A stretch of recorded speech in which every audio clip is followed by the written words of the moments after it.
Thank you very much. It's a real delight to be here with you today. I'm delighted with the nice turnout. Would like to thank Governor Partee for coming over and participating.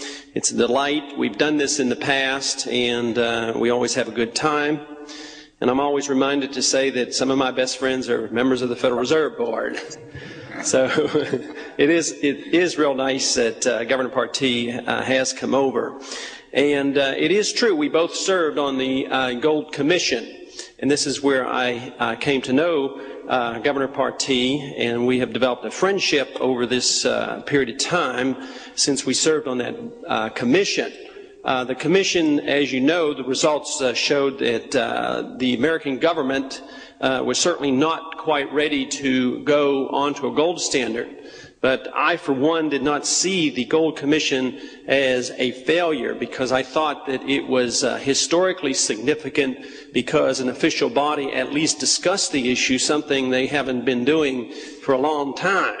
And the fact that we have systematically rejected the notion of commodity money over a period of time of 70-some years, I would say that laying the groundwork for meetings like this and a discussion in the Gold Commission certainly is a sign that some positive things are happening in a philosophic sense.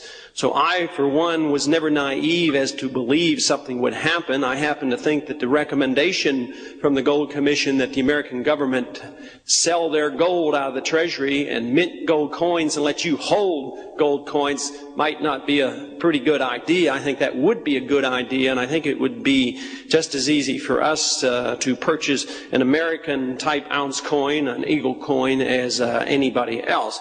It certainly is a much better idea than passing a law that makes it illegal for you to buy a Krugerrand. I think that if you had the opportunity to buy an American eagle coin, most likely there would be less Krugerrands bought anyway, but it would certainly be done in a very voluntary way. But the subject today is whether or not we should have a gold standard or whether we should follow the standard that we are using today, and that is the discretionary paper standard. And obviously I support the idea that it would be wiser to have a gold standard rather than a paper standard.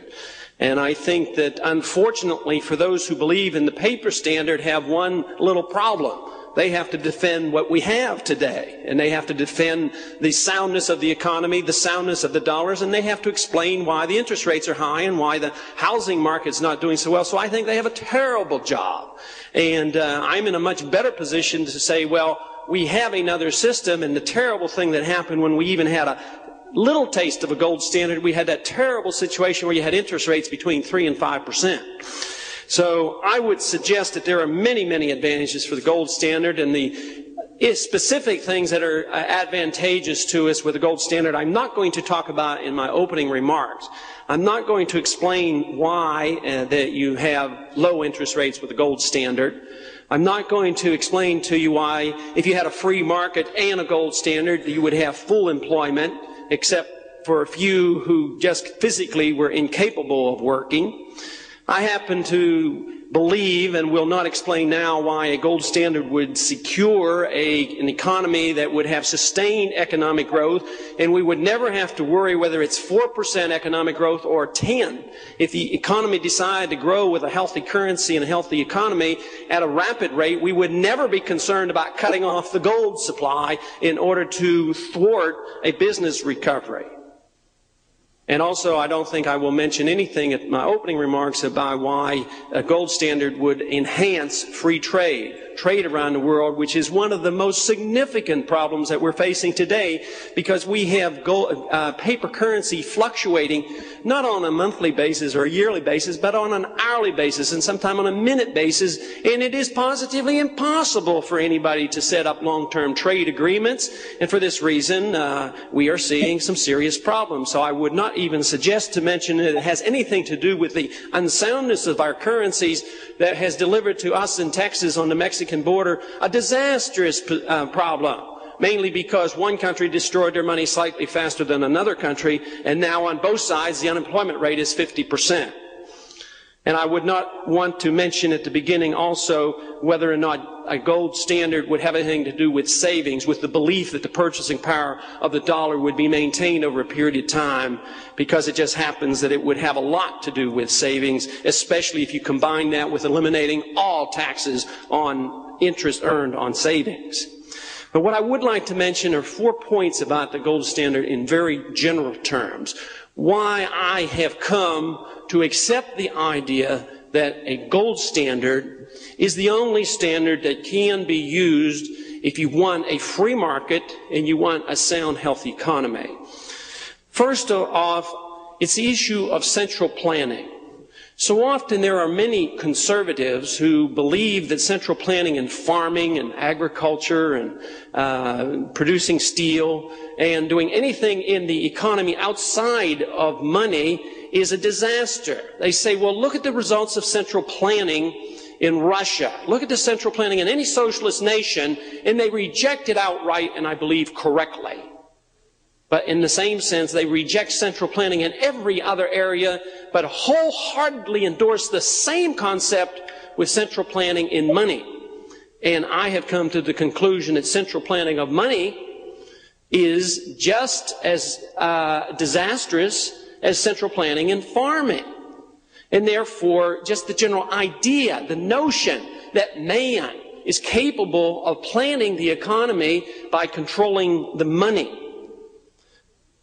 But the one thing is different about planning centrally the money supply as compared to planning farming. Farming only feeds us, but the money sustains every single transaction. It is a participant in everything that we do. It is the unit of account that we have to measure every transaction. All our services and all our goods are measures in terms of the unit of account. And if we believe that we can plan centrally and determine that unit of account without the market participating, I think we get what we have now, very chaotic conditions, which are bound to get more chaotic after a period of time. So I don't believe that central planning in money can be successful. I happen to believe and accept the ideas of the Austrian School of Economics, as Mises in particular explained, that the business cycle is precisely caused by central planning of money, and that the booms and busts are inevitable. That as we drive the economy this year and for next year's election, you will see conditions improve, but sure enough, you will see the consequence of the inflation that we have today. In a couple years, you will see the recession, if not the depression of 86 or 87. So it is for this reason, out of a humanitarian concern for our people, that we must reject the notion of central planning in money, just as we reject the central ideas of central planning in agriculture or steel manufacturing. So central planning of money, I reject outright. The second major reason why I reject the notion of paper money is the issue of power. I believe we must address this because even though those who wield the power and the control of the money, I sincerely believe they're well motivated to do what is good and right for the people. Just as the liberal interventionist is assuming he's doing good by building houses for the poor people. But they never take into account that they tear down more houses than they build up. And that so much of the HUD money goes to building country club communities. So I would say the same thing happens because the power is abused and misdirected. But it's an ominous power. There is no other power greater than the power over money. The power to create and contract the money supply. The power to control the purchasing power of your money. Throughout history, this has proven to be the most sought after monopolistic power of man. And it has become more sophisticated over the decades and over the centuries, more sophisticated now and more international in scope than ever before. So I see the issue of power and the control over money as being something that we cannot ignore, we must address. I believe closely associated with this is the issue of morality as well. By what moral right do we have to create purchasing power out of thin air? Whether it's done by the creation of credit or Federal Reserve notes, or whether it's the creation of SDRs in an international scope, by what right do they do this? Is it any more moral to dilute the value of your purchasing power of the money you hold in your wallet than it is for the farmer to dilute the milk supply with water? I would say there's an issue of morality here just as strong as the issue of power.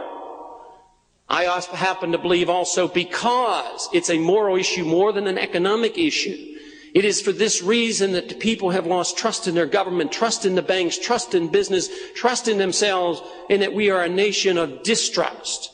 And it's for this reason I believe that until we restore trust in government, trust in the system, and trust in the money, there will be no resolution of this problem. It is the issue of trust in people and trust in money that must come before you